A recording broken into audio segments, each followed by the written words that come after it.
Bonsoir à tous et bienvenue dans le journal.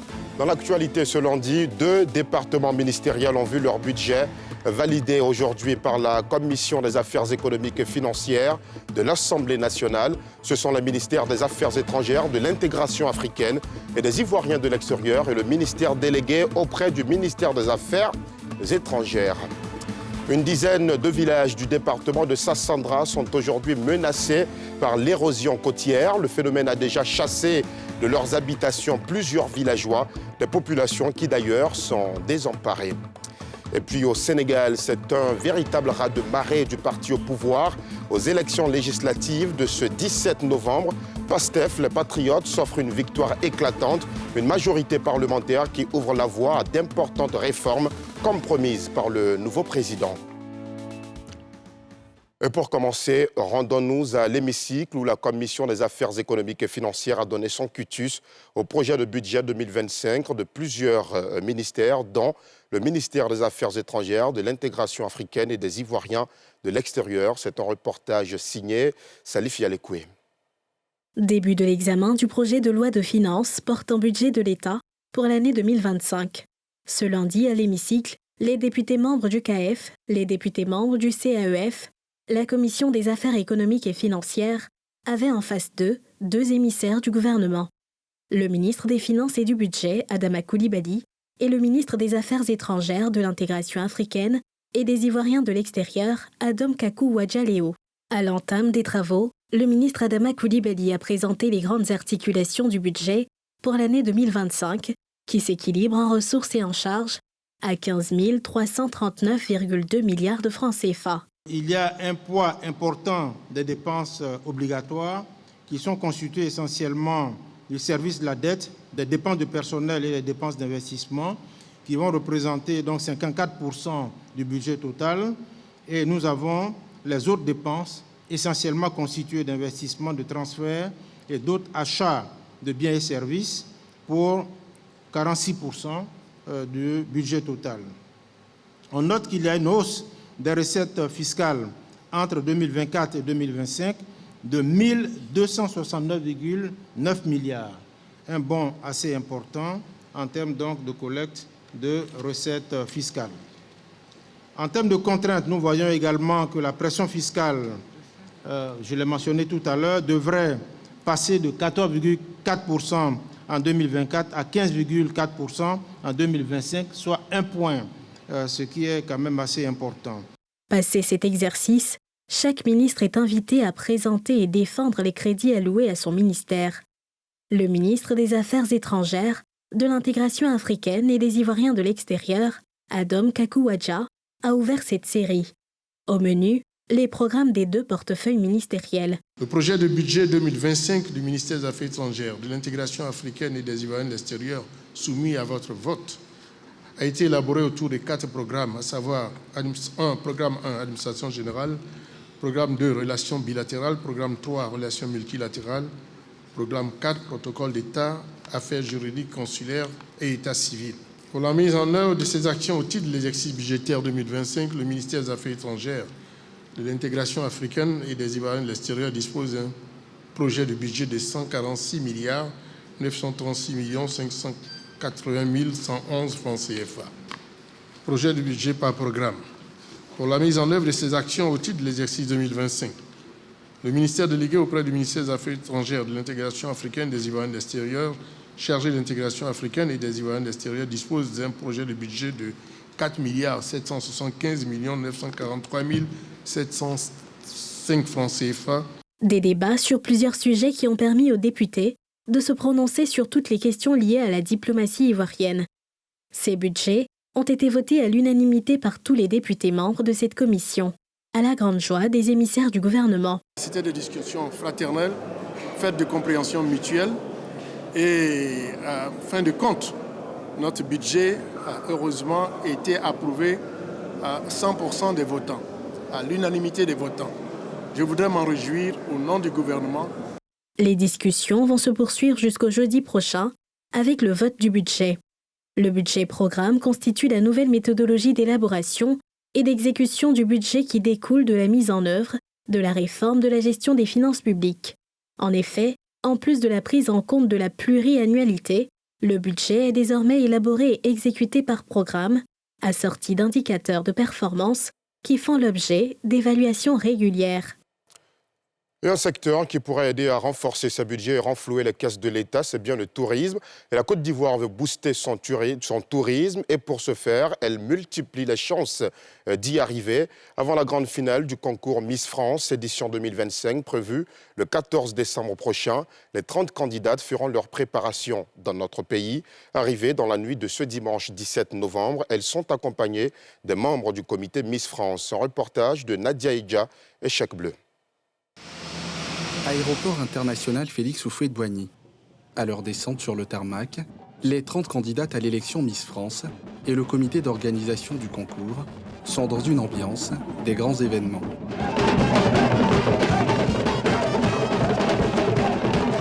Un accueil chaleureux, on s'y attendait pas forcément, donc c'est sûr qu'à la descente de l'avion, voilà, ça nous donne déjà des premières impressions de l'ambiance que l'on aura durant notre séjour. On a hâte de faire découvrir aux candidates toutes les splendeurs de la Côte d'Ivoire. C'est un séjour qui va souder le groupe, elles vont créer des liens, des amitiés, elles vont se découvrir, elles vont partager des moments inoubliables et ça restera gravé à vie dans leur mémoire. Laisser une marque indélébile dans le cœur des aspirantes à la couronne et de tous ceux qui les accompagnent en terre ivoirienne, c'est l'objectif recherché par le ministère du Tourisme et des Loisirs de Côte d'Ivoire à travers cette visite. Au cours de cette conférence de presse, Siandou Fofana a réitéré cette ambition. L'idée aujourd'hui, c'est de dire que notre pays avance et un pays qui avance, c'est sa culture qui doit voyager, c'est sa manière de vivre qui doit être partagée par les autres. Avoir une telle vitrine pour développer l'attractivité, accroître notre positionnement à l'échelle internationale et avoir un meilleur taux de pénétration dans des foyers où jusque-là, nous n'avons pas pu pénétrer. Pour le président de la société Miss France, être en Côte d'Ivoire à cette étape du concours est en totale adéquation avec la vision de l'organisation. Depuis quelques années, au sein du concours Miss France, on a un peu changé la façon dont on fait les voyages et on aime plus s'axer sur la découverte, l'aventure, l'immersion. Et on a trouvé que la Côte d'Ivoire était le terrain de jeu, si je puis dire, idéal pour vivre ces expériences-là.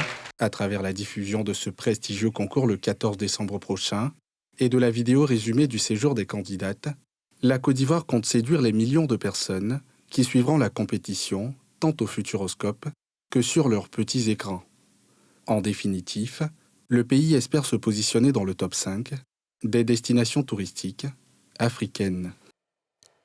Le chiffre de ce 19h50, 132 227, c'est le nombre de jeunes femmes accompagnées dans leurs projets entrepreneuriaux par le gouvernement entre 2020 et 2023.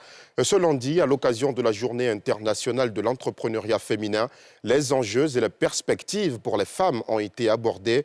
L'événement, vous le verrez, a été célébré salle Kodjoe bouclée du Palais de la Culture de Treichville, sous le regard de Faltia Koulibaly et Tanguy Kounan. C'est plusieurs centaines de jeunes entrepreneurs, partenaires financiers et institutionnels qui sont réunis pour célébrer la journée de l'entrepreneuriat féminin sous le thème « Entrepreneuriat et jeunesse féminine, enjeux et perspectives ».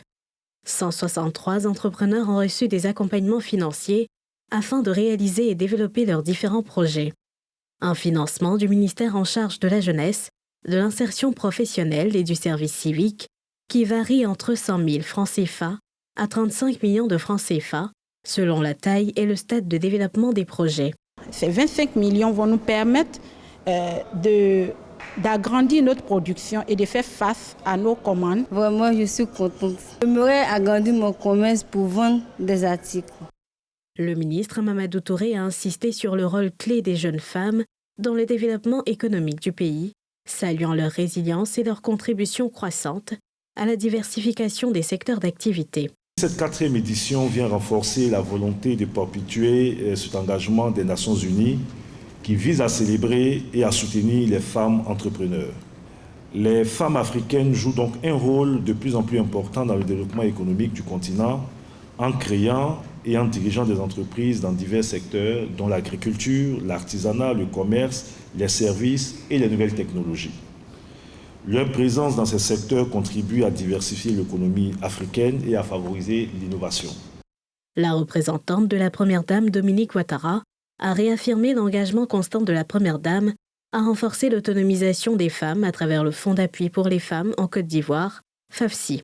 Pour mener à bien vos projets personnels ou professionnels, il est crucial de vous engager pleinement, de faire preuve de détermination et de défendre vos convictions.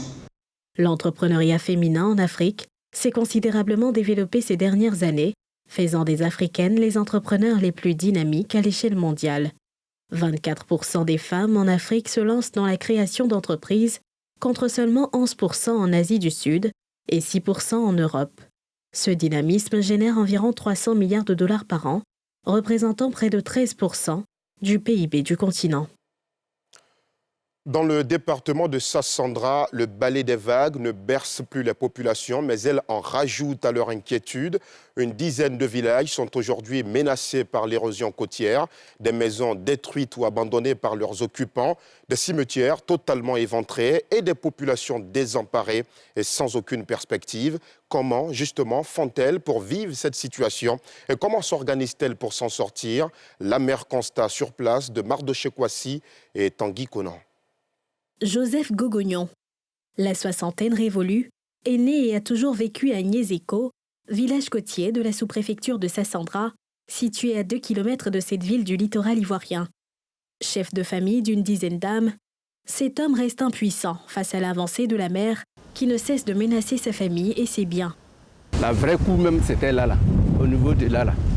Quand tu creuses ici, là, tu as trouvé la terre rouge. Mais comme la mer monte, nous, on est allé derrière, on a planté les cocotiers pour qu'on retienne l'avancée de la mer. Même ici, là, on se prépare pour quitter parce que avant la fondation, là, c'était où? Regarde aujourd'hui, ça est dans la terre, ça s'en va. Vraiment, on se sent en danger, constamment même. Parce qu'on ne sait pas quelle nuit la mer va se fâcher. Mais si le jour qu'on nous dit, OK, le terrain est libre, là on sera tranquille. Bertin Aïpo, lui, a dû partir de sa maison d'enfance avec ses parents après que le bâtiment abritant la cuisine de sa mère ait été détruit par les vagues. Aujourd'hui, c'est un homme nostalgique que nous avons rencontré dans ce qui reste de cette maison qui a bercé son enfance. Aujourd'hui, quand je vois cette maison, j'ai beaucoup de peine. C'est la maison principale qui est là. Mais en face de cette maison, il y avait la cour. Il y avait des cuisines des femmes qui étaient là. Aujourd'hui, nous qui sommes les enfants, on a envie que cette maison redevienne ce qu'elle était. Mais la mer ne nous permet plus. Les ravages causés par l'érosion côtière ont poussé les populations à de multiples déménagements jusqu'à ce qu'elles se retrouvent aujourd'hui entre le marteau et l'enclume.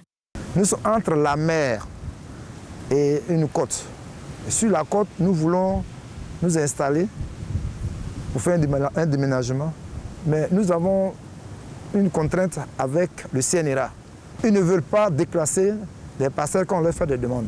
Nous avons écrit plusieurs fois, nous avons fait des demandes à la direction générale. Le directeur général de Gagnewa s'est déplacé à Medfort, il est venu à Sassandra ici, ça n'a pas abouti. Aujourd'hui, nous continuons ces négociations avec le CNRA. À quelques kilomètres de là, le village de Vodieko. Peuplé de près de 2000 âmes, il y a quelques années, cette porte d'entrée du canton Kébé ne compte plus qu'à peine 200 habitants. Tous fuient l'avancée inexorable de la mer à la recherche d'un mieux-être pour eux et pour leur famille. Grégoire Trifot et sa famille sont en train de quitter leur concession familiale. Quand la mer vient, monte jusqu'à 2 mètres, là, donc c'est pas vivable. C'est pour ça que par sécurité, c'est des femmes qui sont mes sœurs, elles ont commencé à se délocaliser. Moi, je suis en ville parce qu'il y a une qui est malade. Et de temps en temps, quand je viens ici, je viens de faire les réparations pour ne pas que la pluie vienne s'ajouter à la mer pour gâter. Maintenant, les toitures même sont totalement gâtées, de sorte même que ça coule et je constate que mes biens, et mes derniers biens sont détruits. On est obligé de partir de là. Ceux qui sont obligés de rester parce que n'ayant nulle part où aller, se contentent d'habitats précaires en attendant que les autorités compétentes puissent leur trouver des terres ou bâtir de nouvelles maisons. À chaque année, c'est le même problème. On est toujours frappé par la mer. Du coup, des maisons sont cassées. Quand tu as les moyens, tu fais tes briques, tu mets à côté. Là, maintenant, on a négocié avec le CNRA. Peut-être, nous, on va se déplacer. Donc, le jour où on va se déplacer, tu n'es pas là maintenant, tu vas taper les briques. Donc, on fait ça maintenant. Le jour où on est prêt, on a trouvé un site pour voir avec les briques. Donc les briques là, ça fait plus d'un an, ça y est là. Il y a pas d'autre coin où on continue. Donc maintenant, je suis obligé de faire ce sous-bois là en attendant. Parce que je ne peux pas construire une maison en deux ici. Quand je veux construire encore, c'est comme j'ai jeté l'argent à l'eau. Donc il faut que maintenant, il faut un truc comme ça pour dormir en attendant et puis trouver maintenant un bon site et puis aller construire ma maison. Le 30 mai 2014, ce village a vécu une journée noire avec de grosses vagues qui ont emporté des habitations, fait de nombreux dégâts matériels, mais aussi déterré des corps du cimetière du village. 10 ans après, les traces de ce drame sont toujours visibles et les villageois encore sous le choc. Elles appellent à l'aide, sous peine de voir leur village disparaître. Les populations ne peuvent plus vivre. À côté de cela, les parents sont obligés de se déporter ailleurs. À côté de cela, nous n'avons même plus le minimum vital. Ça n'existe plus. On ne vit plus, on n'a plus d'espoir, on n'a plus rien. On a l'impression que la Côte d'Ivoire nous a oubliés et on est perdu. C'est pour ça qu'on appelle, on lance un appel au monde entier. On lance un appel au président de la République de Côte d'Ivoire. Nous avons besoin d'avoir le droit à la vie et nous revendiquons ce petit droit. Être vivant et pouvoir vivre comme nos compatriotes de la Côte d'Ivoire. À l'image de ces deux villages, ce sont une bonne dizaine de villages du département de Sassandra qui sont menacés par l'érosion côtière. Suite à des démarches entreprises par le collectif des chefs de ces villages et les autorités préfectorales, quelques villages ont eu des parcelles pour réinstaller les populations menacées. Les négociations se poursuivent donc pour le déclassement d'une partie des terres, aujourd'hui en possession du CNRA, pour permettre la réinstallation de toutes ces populations menacées par la mer. Du côté du CNRA, la réponse à nos sollicitations pour une réaction de la structure à notre micro se fait toujours attendre, comme d'ailleurs la solution définitive à la menace qui pèse sur les populations de Niézéko, Vodiéko et bien d'autres.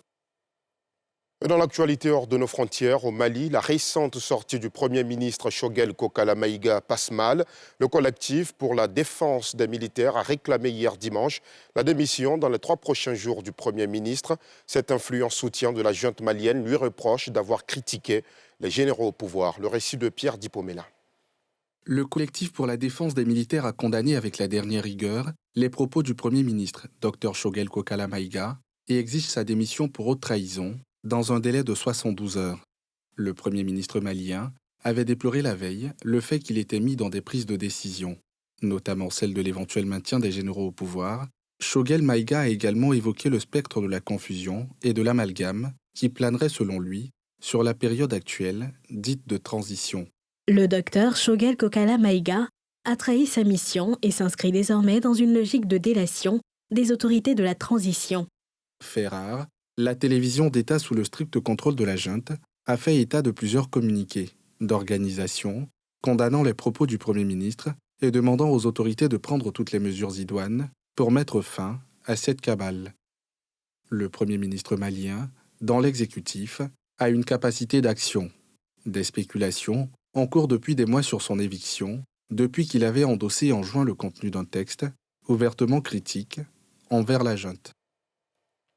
8 mois après l'élection historique de Bassirou Diomaye Diakhar Faye, le Sénégal confirme son virage politique en offrant cette fois au parti au pouvoir, le PASTEF, une victoire éclatante lors des législatives de ce 17 novembre, une majorité parlementaire qui ouvre ainsi la voie à d'importantes réformes promises par le nouveau président. Retour sur cette élection qui redessine le paysage politique du pays avec Cheikh Raïssa. 8 mois seulement après l'élection de Bassirou Diomaye Faye à la présidence, le peuple sénégalais vient de confirmer sa confiance au parti PASTEF lors des législatives du 17 novembre 2024. Selon les résultats provisoires, le parti présidentiel s'octroie une majorité solide à l'Assemblée nationale, une avancée décisive pour concrétiser les réformes promises par le chef de l'État. Ils ont tout ce qu'il faut. Maintenant, ils n'ont pas d'argument pour dire ceci ou cela. On peut dire... La Sénégal est dans leurs mains. Donc on attend qu'ils fassent ce que la population attendait d'eux. Le Sénégal va mal. Donc sur tous les domaines.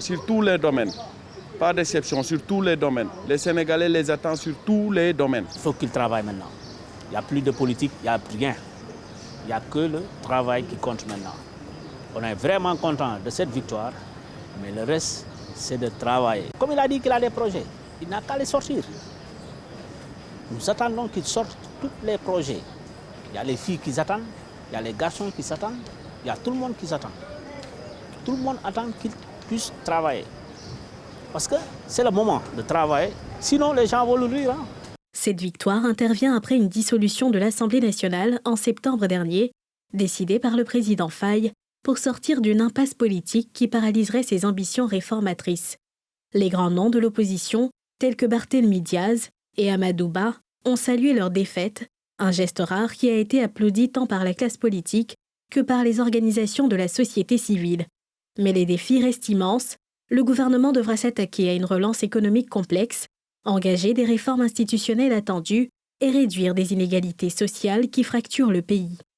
Les résultats définitifs prévus dans les prochains jours devraient sceller cette victoire et confirmer une dynamique politique qui redéfinit l'avenir du Sénégal.